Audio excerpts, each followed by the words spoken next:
ఇలా బ్రహ్మపదంబు వేదములకున్ వీక్షింపగారాని నిన్నీ లోకంబున ఈ వనాంతరమునంది మందలో కృష్ణయం చాలాపాది సమస్త భావములు నీయందే నిక్షేపించు ఈ వ్రేలందొక్కని పాదరేణువులపై వేష్టించిన చాలదే అన్నాడు.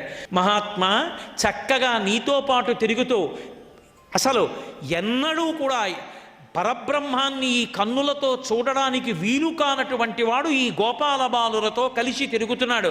ఎలా బ్రహ్మపదంబు వేదములకున్ వీక్షింపగారాని నిన్నీ లోకంబున ఈ వనాంతరమునంది మందలో కృష్ణయం చాలాపాది సమస్త భావములు నీయందే నిక్షేపించు.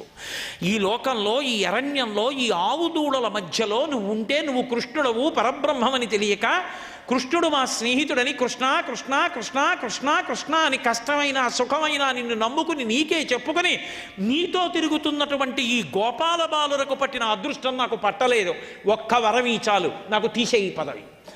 నీతో కలిసి ఆడుకుంటున్న గోపాల బాలులలో ఒక్క బాలుడి యొక్క పాదముల కంటిన పరాగమును నా చేత్తో తీసుకుని నా 4 కిరీటముల మీద చల్లుకుంటాను, అనుగ్రహించు చాలు. వ్రేలందొక్కని పాదరేణువులపై వేష్టించిన చాలదే, ఆ పాదరేణువులు చల్లుకుంటే చాలదా? ఎందుకయా ఈ పదవి? అహంకారానికి పనికొచ్చింది.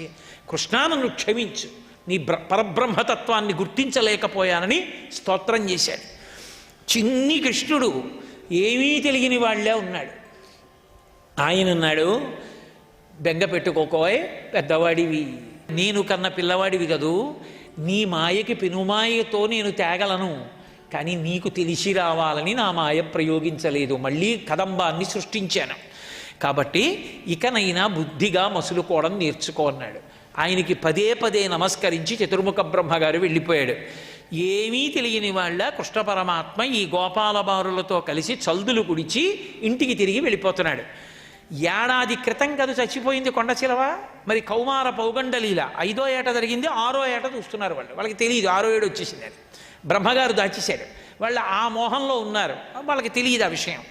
అందుకని వాళ్ళు ఇంటికి వెళ్ళిపోతూ అన్నారు, ఇదేమిటి పొద్దున్న చచ్చిపోయిన కొండచిలవ సాయంకాలానికి ఎండి ఇంత వరడి కింద అయిపోయింది ఏమిటి అన్నారు. అది శుభ్రంగా ఎండిపోయింది, ఏడాది అయిపోయింది కదా అని వాళ్ళు అన్నారు. అవునులే, కృష్ణుడు తలుచుకుంటే ఎందుకు ఎండిపోదు, పొద్దున చచ్చిపోయింది సాయంకాలానికి ఎండిపోయింది అన్నారు. అది వాళ్ళ భక్తి. వీళ్ళందరూ వెళ్ళి పరమ సంతోషంతో ఇంటికి వెళ్ళారు. ఇంటికి వెళ్ళేటప్పటికీ గోపాల బాలురు గోపకాంతలు ఎదురొచ్చారు. వాళ్ళు ఎలుగెత్తి సంతోషంతో చెప్పారు, అమ్మా అమ్మా, ఇవాళ పొద్దున్నే కొండచిలవని కృష్ణుడు చంపేశాడమ్మా. ఓ ఆశ్చర్యం తెలుసా, పొద్దున్న చంపేస్తే సాయంకాలానికి ఎండిపోయింది, మేము దాని గుహల్లో ఇప్పుడు కూర్చుని ఆడుకోవచ్చు దాగుడు మూతలన్నారు. దీన్ని కౌమార పౌగండలీల అన్నారు.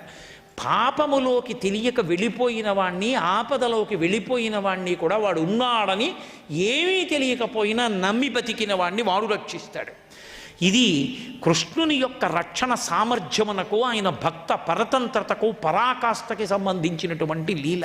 భక్తికి ఆయన ఎంత లొంగిపోతాడన్నది దామోదర లీల అయితే, ఆయనకి భక్తికి వశుడై ఎంత రక్షిస్తాడన్న దానికి కౌమార పౌగండ లీల.